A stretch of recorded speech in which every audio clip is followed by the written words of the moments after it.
श्री योगी मौनी स्वामी हमारे साथ इस वक्त प्रयागराज महाकुंभ में मौजूद हैं। यहाँ पर 7.5 करोड़ से ज़्यादा की रुद्राक्ष मालाएं लाई गई हैं, जिन मालाओं के जरिए ज्योतिर्लिंग की स्थापना की गई है। बड़े बड़े भव्य त्रिशूल, बड़े बड़े भव्य रुद्राक्ष की मालाओं से ज्योतिर्लिंग तैयार किया गया है। और वहीं उसी के बीच में इस वक्त हम महाराज जी के साथ मौजूद हैं। चारों तरफ जहां पर भी आपकी नजर जाएगी, सत्यम शिवम सुंदरम ओम त्रिशूल पर बना हुआ है और भगवा महाकुंभ प्रयागराज में संगम किनारे लहरा रहा है। और भगवान शिव के नेत्र अस्त से जो अश्रु गिरे थे, उसी से यह रुद्राक्ष बना। और रुद्राक्ष की मालाओं से यह ज्योतिर्लिंग भव्य तरीके से तैयार किया गया है, जिनकी अगर गिनती की बात की जाए तो तकरीबन 7.5 करोड़ की रुद्राक्ष मालाओं का इस्तेमाल हुआ है। महाराज जी से हम बात करेंगे और जानने की कोशिश करेंगे कि यह विचार कैसे आया कि भव्य दिव्य कुंभ में आप भी शामिल हों, और उसीलिए आपने यह पूरा आयोजन किया भव्य तरीके से। गंगा तरंग रमणीय जटा कलापम गौरी निरंतर विभूषित वाम भागम नारायण प्रियमनंग मदापहारम वाराणसीपुरपतिं भज विश्वनाथम सौराष्ट्रे सोमनाथम च श्रीशैले मल्लिकार्जुनम उज्जैन्यां महाकाल ओंकारं ममलेश्वरं फरिल्यां वैद्यनाथं च डाकिन्यां भीमशंकरं सेतुबंधे तु रामेशं नागेशं दारुकावने वाराणस्यां तु विश्वेशं त्र्यंबकं गौतमी तटे हिमालये तु केदारं कुशमेशं च शिवालये एतानि ज्योतिर्लिंगानि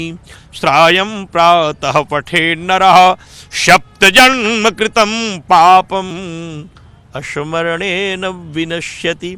शिवपुराण में विशेष रूप से चर्चा है। 12 ज्योतिर्लिंगों का दर्शन हर मानव को संभव नहीं। सभी लोग 12 ज्योतिर्लिंगों का दर्शन कर नहीं सकते। इसलिए भी मेरे मन में आया महाराज कि जो रुद्राक्ष ज्योतिर्लिंग है पूरी दुनिया में कहीं नहीं है। पूरी दुनिया के लोग इस बार तीर्थराज प्रयाग के महाकुंभ में आ रहे हैं।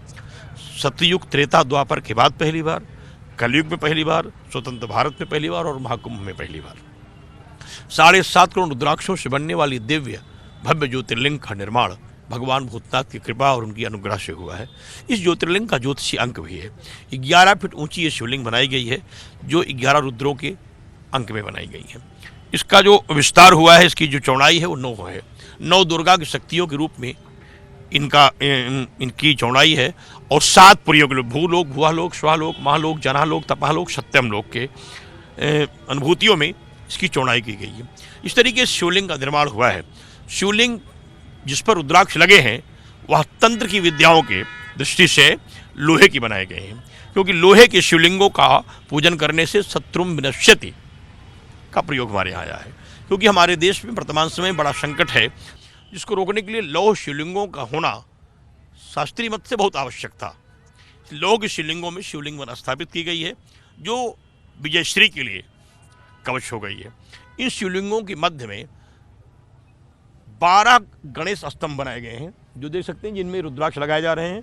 गणेश स्तंभों में विजय घंटे लगाए गए हैं, जो 12 हैं।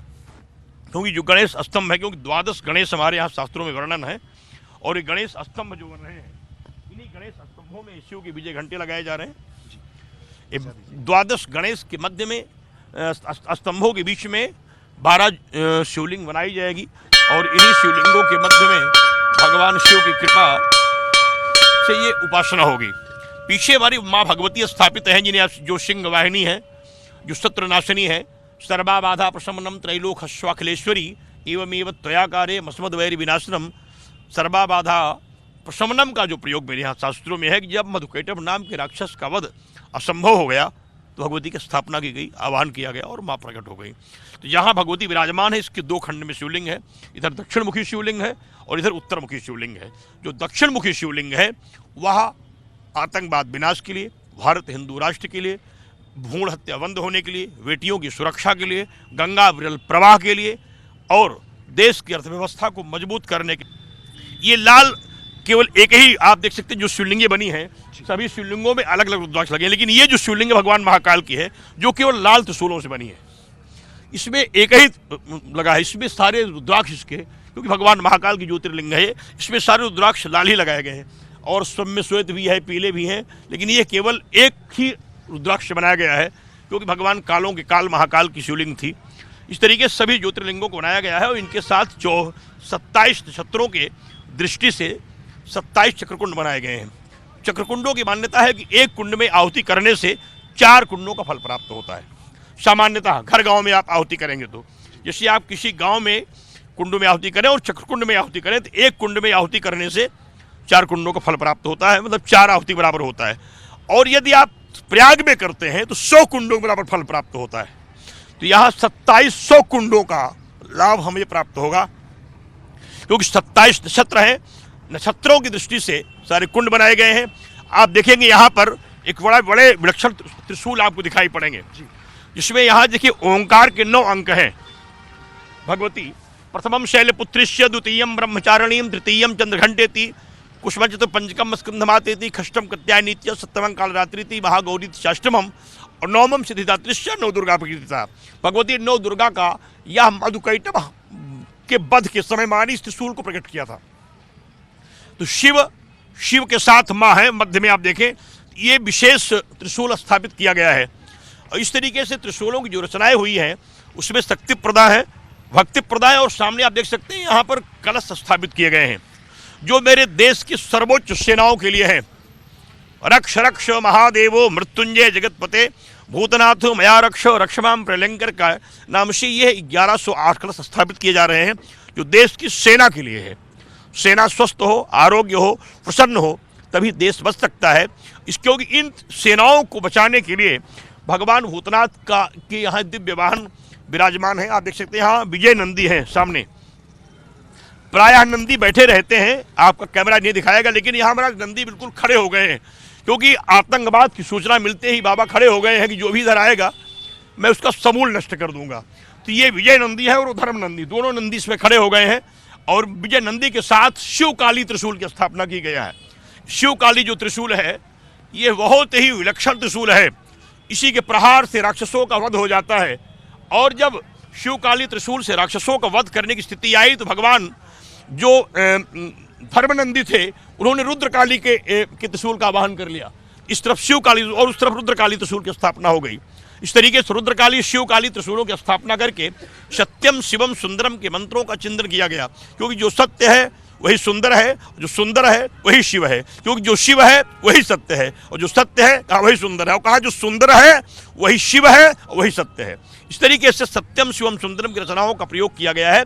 यहाँ ओंकार की 4 ओम जिसमें लिखे गए हैं ऋग्वेद, यजुर्वेद, सामवेद, अथर्ववेद के लिए है और जिसमें शिव लिखा गया है ओम शिव ओम देख सकते हैं वो त्रिशूल है। उसमें चातुर्वर्णम मयाशिष्ट गुण कर्मो विभागसा, उसका जो प्रयोग है कि ब्राह्मण क्षत्रिय वैश्य शूद्र जातियों में ना बटे, हिंदू समाज के लोग एक मत हो जाए और सभी जाति का हिंदू एक साथ खड़े होकर के देश रक्षा का संकल्प ले। इसलिए ओम शिव ओम का मतलब है कि सभी हिंदू जो है विभाजित ना हो, ब्राह्मण के नाम पर, क्षत्रिय के नाम पर, वैश्य के नाम पर, शूद्र के नाम पर हिंदू ना होकर के केवल हिंदू हो।